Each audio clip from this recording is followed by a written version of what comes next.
আসসালামু আলাইকুম viewers, welcome to my channel. আমি কাউসারা নূপুর।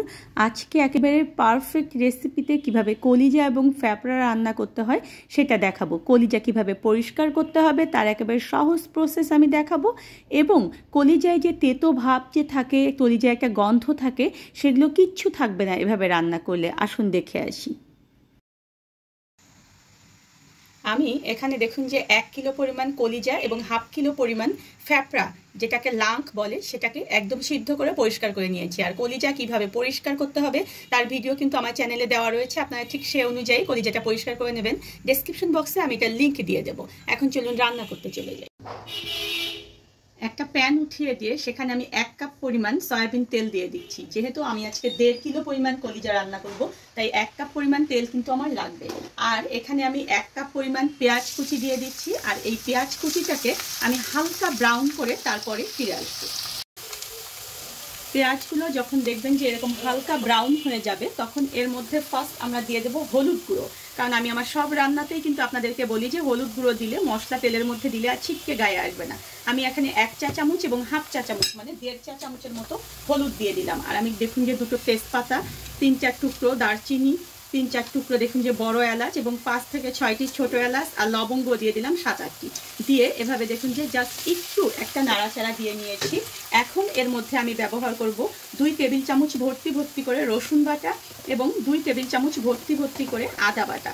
আদা রসুন বাটা কিন্তু আমি একদম টেবিল চামচ উঁচু করে দিলাম। দেখুন, দেওয়ার পরেও এটাকে দেখুন যে এরকম একটু নেড়ে চেড়ে নেওয়ার পরে আমি এখানে শুকনো মরিচের গুঁড়ো ব্যবহার করব। আপনি কতটুকু ঝাল খেতে চান সে অনুযায়ী কিন্তু মরিচের গুঁড়োটা ব্যবহার করবেন। আমি এখানে 1.5 টেবিল চামচের মতো শুকনো মরিচের গুঁড়োটাকে দিলাম। আপনারা কমিয়ে বা বাড়িয়ে দিতে পারবেন, কোনো সমস্যা নেই।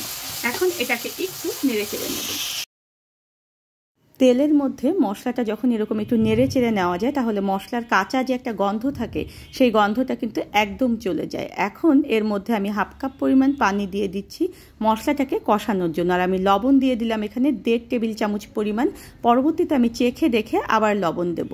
আর আমি এখানে গ্রেভির জন্য ব্যবহার করব 1 কাপ পরিমাণ পেঁয়াজ বাটা। এখন এটাকে আমি 2 মিনিট কষিয়ে নেব। মশলাটা থেকে দেখুন যে তেল উঠে এসেছে, একদম মশলাটা কষানো শেষ। এখন আমার পরিষ্কার করে রাখা কলিজা এবং যে ফ্যাপড়াগুলো রয়েছে সেগুলো এর মধ্যে দিতে হবে অল্প অল্প করে এবং নাড়তে হবে। এই যে আমি এখানে কলিজা এবং ফ্যাপড়াটা দিয়ে নাড়ছি, এটা কিন্তু আমি বেশিক্ষণ একদম সুন্দর করে কষাবো। এটাকে আমি 5 থেকে 6 মিনিট ধরে একদম সুন্দর করে কষাবো। আর চুলার জালটাকে কিন্তু মাঝারি করে রাখবো। যদি আপনারা এই সময় মনে করেন যে কষানোর সময় পানি দিতে হবে, তাহলে একটু পানি অ্যাড করে কিন্তু এটাকে 5 থেকে 7 মিনিট ধরে একদম ভালো মতো নেড়ে চেড়ে কষাবেন। মশলা দিয়ে কলিজাটা দেখুন যে আমি এত সুন্দর করে কষিয়ে নিয়েছি। এখানে কিন্তু কোনো পানি আমি আগে ব্যবহার করলাম না। এই যে পানিটা কলিজার মধ্যে থেকে বের হয়েছিল সেটা দিয়ে আমি কলিজাটাকে সুন্দর করে কষিয়ে নিয়েছি। এখন এর মধ্যে আমি 1 কাপ পরিমাণ পানি দিয়ে দিচ্ছি। আর মাঝারি আঁচে এটাকে আমি ঢেকে এই পানিটা শুকিয়ে যাওয়া পর্যন্ত কষাবো। কলিজাটায় আপনারা যে গন্ধ পান কলিজা খেতে, বা কলিজা একটা তেতো যে ভাব লাগে, সেটা কিন্তু এভাবে করে কষালে একদম থাকবে না। কলিজার যে একটা বাড়তি গন্ধ সেটা চলে যাবে।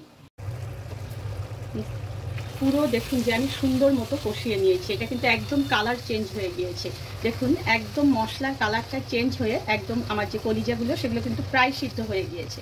এখন যেহেতু এটাতে আমরা একটু গ্রেভি খাবো, তাই এখানে আমি আবার দেখুন যে 1 কাপ পরিমাণ পানি দিয়ে দিচ্ছি।